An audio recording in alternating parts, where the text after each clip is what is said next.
हमारा next topic पढ़ते हैं जिसका नाम है द मैग्नेटिक फील्ड लाइंस। तो मैग्नेटिक फील्ड लाइन को सबसे पहले इसकी डेफिनेशन देख लेते हैं कि इसकी डेफिनेशन को हम किस तरीके से डिफाइन करेंगे।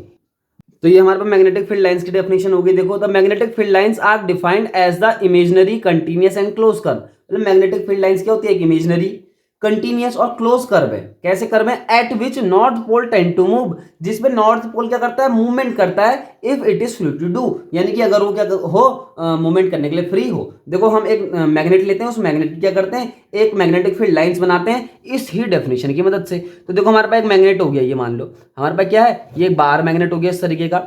इस पे ये नॉर्थ पोल हो गया, ये इसका साउथ पोल हो गया। ठीक है, अब उसने क्या बोला? मैग्नेटिक फील्ड लाइन को कैसे डिफाइन करते हैं? भले ये इमेजिनरी, कंटिन्यूअस और क्लोज कर्व है at which north pole tend to move, मतलब जिसमें नॉर्थ पोल मूव करेगा। देखो, मान लो अगर हम ये नॉर्थ पोल के पास, इस वाले मैग्नेट के नॉर्थ पोल के पास एक नॉर्थ पोल ले आते हैं यहाँ पे, तो मैग्नेट के पास जैसे एक नॉर्थ पोल लाओगे, क्या करेगा? ऐसे रिपेल कर देगा, क्योंकि सेम सेम है। और इस नॉर्थ पोल को अगर आप यहाँ पे ले जाओगे तो क्या हो जाएगा? वो नॉर्थ पोल इधर को भाग जाएगा ऐसे, यानी कि इस तरफ को भागेगा ऐसे। और अगर यहाँ पे ले आओगे उस नॉर्थ पोल को, वो इस तरफ को भागेगा ऐसे। ठीक है, और फिर ये कर्व ऐसे आगे को चल जाएगा। अगर नॉर्थ पोल को यहाँ पे ले आओगे तो नॉर्थ पोल यहाँ से आगे को भागेगा ऐसे।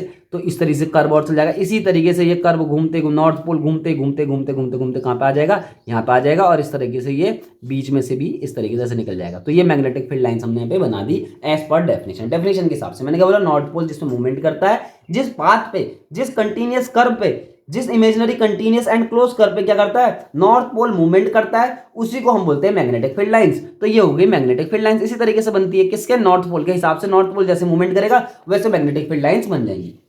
या फिर एक चीज और समझ सकते हो, देखो अगर यहाँ पे मैग्नेटिक नीडल लिया तो क्या होगा? देखो, अगर इस मैग्नेट की जगह पे मैग्नेटिक नीडल लिया तो मैग्नेटिक नीडल की जो टिप होगी इस तरफ को डायरेक्टेड होगी। इसी तरीके से अगर मैग्नेटिक नीडल यहाँ पे लाते हो तो इस तरफ को डायरेक्टेड हो जाएगी ऐसे। अगर मैग्नेटिक नीडल यहाँ पे लाते हो तो इस तरफ को डायरेक्टेड हो जाएगी ऐसे। और मैग्नेटिक नीडल को यहाँ पे लाते हो तो इस तरफ को डायरेक्टेड हो जाएगी इस तरीके से। तो मैग्नेटिक नीडल की डायरेक्शन भी क्या करेगी? अगर हम एक बार मैग्नेट के पास मैग्नेटिक नीडल लाते हैं तो जिस डायरेक्शन में भी वो डायरेक्टेड होगी उस डायरेक्शन में क्या होगा? मैग्नेटिक फील्ड का डायरेक्शन होगा। तो इस चीज को आपको ध्यान रखना है कि मैग्नेटिक नीडल पे क्या होंगे? देखो, दो पोल होंगे, सीधी सी बात है। नॉर्थ पोल होगा, साउथ पोल होगा। तो नॉर्थ पोल जिस डायरेक्शन में डायरेक्टेड होगा उस डायरेक्शन में क्या होता है? मैग्नेटिक फील्ड का भी डायरेक्शन हो जाता है। तो ये मैग्नेटिक फील्ड लाइन की डेफिनेशन है और इस तरीके से मैग्नेटिक फील्ड लाइन क्या हो जाती है? बन जाती है। अब हम मैग्नेटिक फील्ड लाइन की प्रॉपर्टी पढ़ लेते हैं। प्रॉपर्टी क्या है? The magnetic lines of magnet, क्या बोला? The magnetic field lines of magnet और a solenoid form continuous close loop. ध्यान रखना, एक मैग्नेट और एक सोलेनोइड। बार मैग्नेट भी वैसे ही मैग्नेटिक फील्ड लाइंस बनाता है जैसे कि एक सोलेनोइड जब उसमें करंट बह रही होती है बनाती है। तो मैंने कि बार मैग्नेट की और सोलेनोइड जिसमें करंट फ्लो हो रही है, उन दोनों की मैग्नेटिक फील्ड लाइंस में कोई भी अंतर दिखने को नहीं मिलता। आगे है the tangent to the field at a given point. अगर तुम उस फील्ड पे, वो जो हमने मैग्नेटिक फील्ड लाइंस खींची है, उस लाइन के किसी भी एक पॉइंट पे टेंजेंट खींचते हो तो represent the direction of net magnetic field B at that point, यानी कि उसी पॉइंट पे क्या होगा? वो मैग्नेटिक फील्ड के डायरेक्शन को क्या कर देगा? शो कर देगा। देखो कैसे करके, देखो इस फिगर को दोबारा से देखते हो। मान लो हमारे पास ये फिगर है ना, ये फिगर होगी हमारे पास। अगर तुम इस वाले पॉइंट पे मैग्नेटिक फील्ड की डायरेक्शन देखना चाहते हो मान लो, तो क्या करोगे? इससे टेंजेंट खींच दोगे इस तरीके से। इसी पॉइंट से हमने ये टेंजेंट खींच दिया। अब देखो मैग्नेटिक फील्ड किस तरफ को? नीचे इस तरफ को ऐसे घूमते हुए, तो इस तरफ को मैग्नेटिक फील्ड यहाँ पे बी का डायरेक्शन हो जाएगा। तो ध्यान रखना है कि अलोंग टेंजेंट हमेशा क्या होता है? मैग्नेटिक फील्ड का डायरेक्शन निकल के आ जाता है। तो इस तरीके से मैग्नेटिक फील्ड का डायरेक्शन था। अब नेक्स्ट क्या बोला? The larger the number of magnetic field lines crossing per unit area the stronger is the magnitude of magnetic field भी। उसने बोला जितनी ज्यादा मैग्नेटिक फील्ड लाइंस पर यूनिट एरिया में से पास होंगी यानी कि गुजरेंगी, उतने ही ज्यादा मैग्नेटिक फील्ड क्या होगा? मैग्नीट्यूड उसका होगा। तो larger the number of magnetic field lines crossing per unit area, है ना? क्रॉस बोल क्या लिखा है? The larger the number of field lines, magnetic field lines passing crossing per unit area the stronger is the magnitude of magnetic field. देखो ये तो कोई बहुत बड़ी बात नहीं। एक हम फिगर देखते हैं, जैसे हमारे पास यहाँ पे एनसीईआरटी में फिगर दिया हुआ है। देखो इस फिगर को ध्यान से आप देख लो। ये हमारे पास एक मैग्नेट है, ठीक है। यहाँ पे हमारे पास एक मैग्नेट दे रखा है। ये इसका नॉर्थ पोल है, ये इसका क्या है? साउथ पोल है। तो मैग्नेट की मैग्नेटिक फील्ड लाइन कैसे बनेगी? देखो, नॉर्थ पोल से निकलते हुए ऐसे साउथ पोल को एंटर, नॉर्थ पोल से निकलते हुए ऐसे साउथ पोल को एंटर, ऐसे नॉर्थ पोल से निकलते हुए साउथ पोल को एंटर। और इस तरीके से पूरी मैग्नेटिक फील्ड लाइन बनेगी जैसे यहाँ पे आपको दिखा रखी है। ये यहाँ पे एक सोलेनोइड है। तो सोलेनोइड भी क्या होती है? सोलेनोइड वो होती है जिसमें करंट फ्लो कर दो, करंट फ्लो करने पे वो अपने चारों तरफ मैग्नेटिक फील्ड बनाती है और मैग्नेटिक फील्ड लाइन सिमिलर बनाएगी किसकी तरह? हमारे पास एक बार मैग्नेट की तरह। तो यहाँ पे क्या लिखा है? देखो, the field lines of a bar magnet, bar magnet की फील्ड लाइंस ही हो गई, and a current carrying finite solenoid and a electric dipole. और ये जो सी है यहाँ पे इलेक्ट्रिक डाइपोल की क्या दिखा रखी है? यहाँ पे मैग्नेटिक फील्ड लाइंस दिखा रखी है।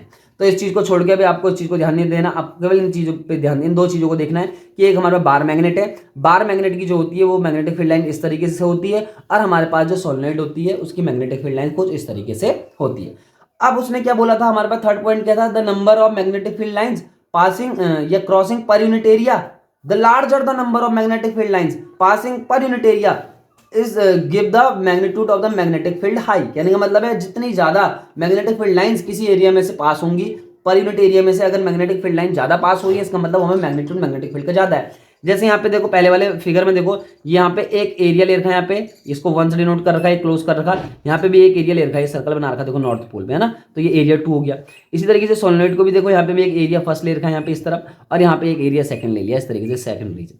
तो इसमें देखो यहाँ पे जो ये एरिया सेकंड है, यहाँ पे देखो number of magnetic field lines passing through the second region is high. इसका मतलब यहाँ पे मैग्नीट्यूड जो मैग्नेटिक फील्ड का आएगा वो ज्यादा निकल कर देगा, और यहाँ पे मैग्नेटिक फील्ड का जो मैग्नीट्यूड होगा क्या होगा, कम निकल के आएगा। कैसे, जो हमने अभी थर्ड चीज पढ़ी क्या, the number of the larger, क्या था, the larger the magnetic field lines crossing per unit area give the higher magnetic field, यानी give the magnitude of magnetic field is higher, यानी कि हायर मैग्नेटिक फील्ड वहां पे होगा। तो यहाँ पे हायर मैग्नेटिक फील्ड है। इसी तरीके से यहाँ पे रीजन 2 पे यहाँ भी देखो, यहाँ पे सोलेनोइड के, तो यहाँ पे भी ज्यादा मैग्नेटिक फील्ड लाइंस पास हो रही है, तो यहाँ पे क्या हो जाएगा, यहाँ पे इसका मैग्नेटिक फील्ड का जो मैग्नीट्यूड होगा वो हाई होगा, यानी कि बी का जो मैग्नीट्यूड होगा यहाँ पे ज्यादा निकल के अपने आप आएगा।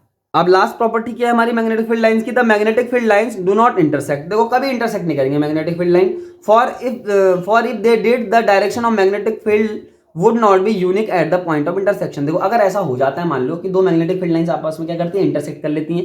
देखो मान लो एक मैग्नेटिक फील्ड लाइन यह है और एक मैग्नेटिक फील्ड लाइन क्या है, यह है, और अगर ये दोनों आपस में एक दूसरे को इंटरसेक्ट कर रही है, तो इस केस में क्या होगा, देखो ये जो पॉइंट ऑफ इंटरसेक्शन है ना, यहाँ पे दो डायरेक्शन दिखेंगी मैग्नेटिक फील्ड की। एक तो इस वाले कर्व के अलोंग जो हम टेंजेंट खींचेंगे, एक डायरेक्शन ये हो जाएगी मैग्नेटिक फील्ड की।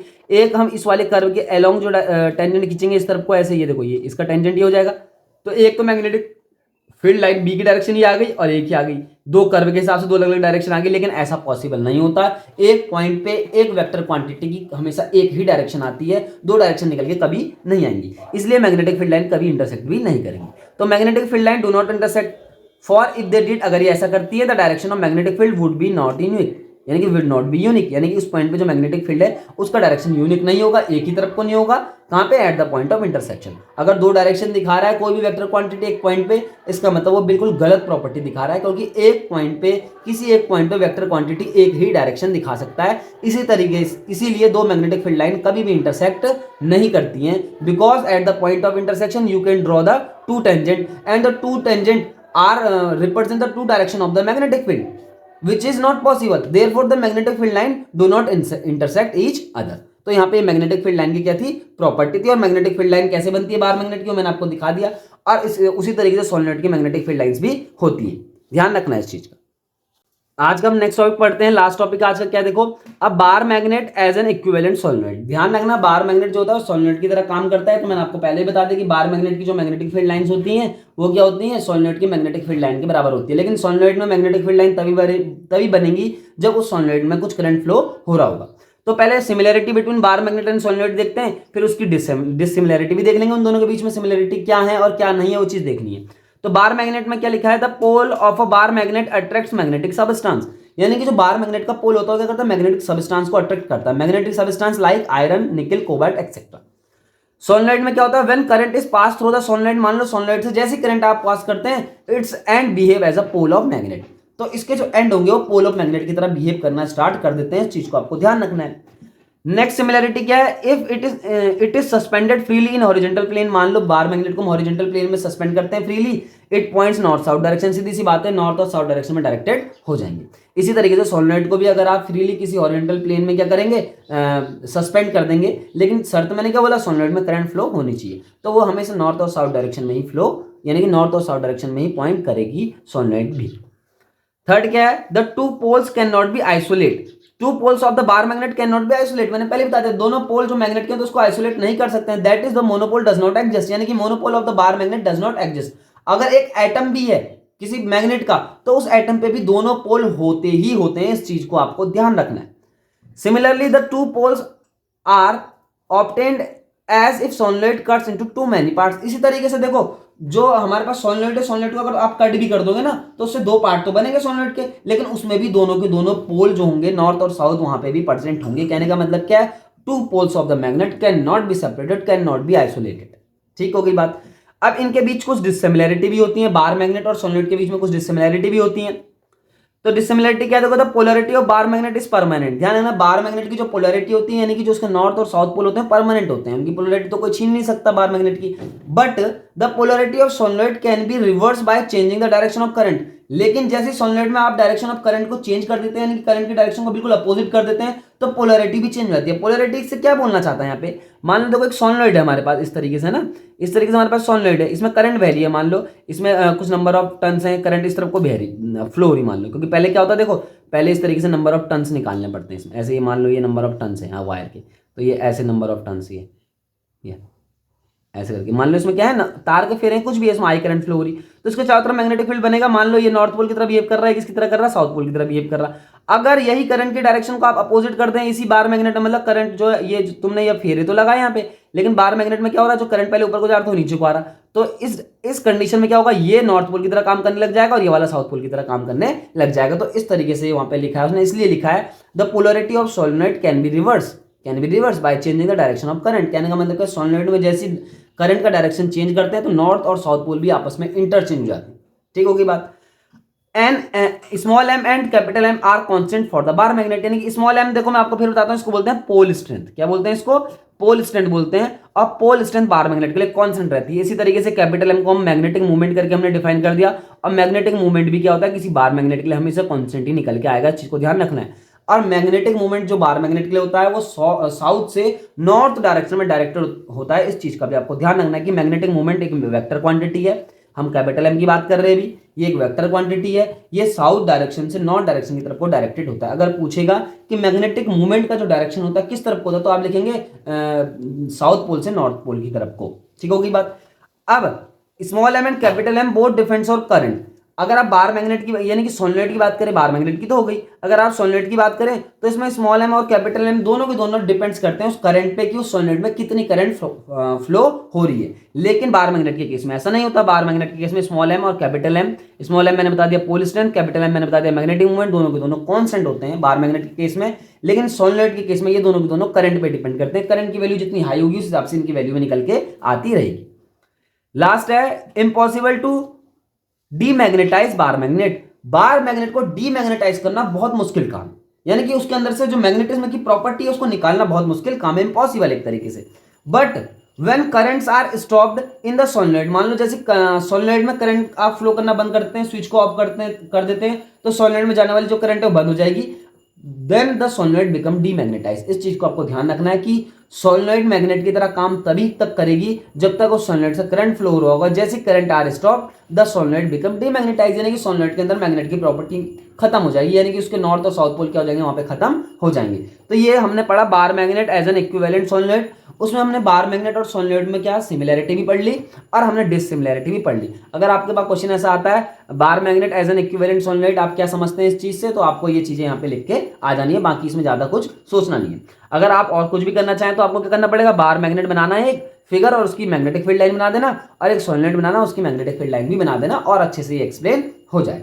तो ये था आज के कुछ टॉपिक हमारे पास है ना। तो पहला हमने आज क्या पढ़ा, सबसे पहले हमने क्या पढ़ा आज, तो हमने क्या पढ़ा आज, बार मैग्नेट पढ़ लिया, सोलेनोइड पढ़ लिया, और उससे पहले हमने क्या पढ़ा था, magnetic field lines. Magnetic field line की डेफिनेशन क्या होती है, मैग्नेटिक फील्ड लाइन कैसे जनरेट होती है, एक बार मैग्नेट की मैग्नेटिक फील्ड लाइन कैसे बनती है, एक सोलेनोइड की मैग्नेटिक फील्ड लाइन कैसे बनती है, और बार मैग्नेट सोलेनोइड के इक्विवेलेंट किस तरीके से होता है, क्या बार मैग्नेट और सोलेनोइड में सिमिलैरिटी है, क्या उनमें डिसिमिलैरिटी, ये भी हम पढ़ चुके हैं।